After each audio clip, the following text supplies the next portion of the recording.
They are stark and exquisite, joyous and warm, and they speak to our history. 3 exhibits of photographs that share a common bond of capturing the West. 1 contemporary, 2 historic. In the case of Curtis, we know that he set out on a project in 1900 and took photographs for about 30 years of Native Americans. Edward S. Curtis had only planned to spend 5 years documenting the lives of Native Americans. After 30 years, he had visited 80 tribes and taken more than 40,000 photographs.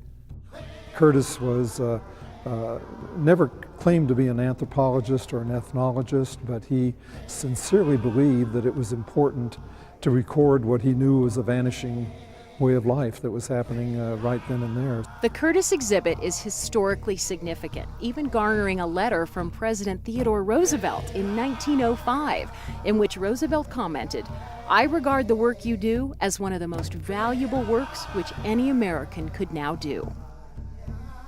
I'm perhaps most impressed by the portraits because they really do show the kind of stoic dignity, the demeanor, just the dignity of the people.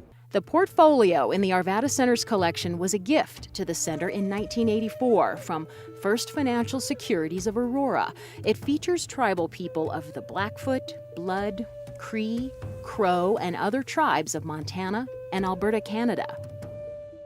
There's a story that a lot of the images say, so it's very artistic, but at the same time is very anthropologic. They're very compelling. People have told me that when they walk by them, they're just arrested by the intensity of the expressions that they see there.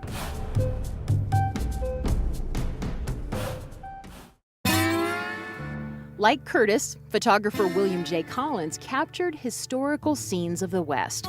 Collins thought of himself as a studio photographer, but often went into the field with a box camera that took glass negatives. It's the glass negatives that the Arvada Center holds, and we have made posthumous prints from them. Museum curator Bill Henning selected a broad range of images to print from the collection of 1,500 glass negatives. This shows quite often how nitty-gritty it was, and in some cases how hard the life was, but how genuine and industrious and hardworking the people were at the same time. The images came to the Arvada Center in 1972 as a gift from New York art collector Peter Nicholson, who retired to Arvada. He had bought them directly from the photographer's daughter after Collins' death. We have studio views, we have exterior views, we have lumbermen, we have ranchers, we have cowboys, we have settlers, we have immigrants, a wide variety of the situation that Collins looked out and saw from his home base in South Dakota. In the lower gallery, juxtaposing the historic photos of Collins and Curtis, is the contemporary exhibit called Shooting the West. Guest curator Rose Frederick pulled together the works of 18 Colorado photographers. The thing about the show that was sort of unexpected to me was how there's this sort of quietness about the exhibit. And it's partly the way that the show is hung in the space, that there's a lot of room, a lot of breathing room among things. Each of the collections uniquely captures some aspect of the West, such as Jessie Page's black and white images taken on a mountain journey following her mother's death. They're not these grand mountain vistas that we're used to with photography. They're very closed in. They're very, again, quiet. In contrast, family time shines in the works of photographer Robert Benjamin, who spent a quarter of a century photographing the everyday moments of his family. They're family snapshots, but from my curatorial perspective, they're absolutely gorgeous and perfect. Haunting describes the work of photographer Drex Brooks, whose collection somewhat mirrors the historic exhibits. Brooks' stark images of sacred Native American sites have been the focus of a decade of work for him since his first visit to the site of the 1864 Sand Creek Massacre. While he was there, he got this eerie feeling about the place.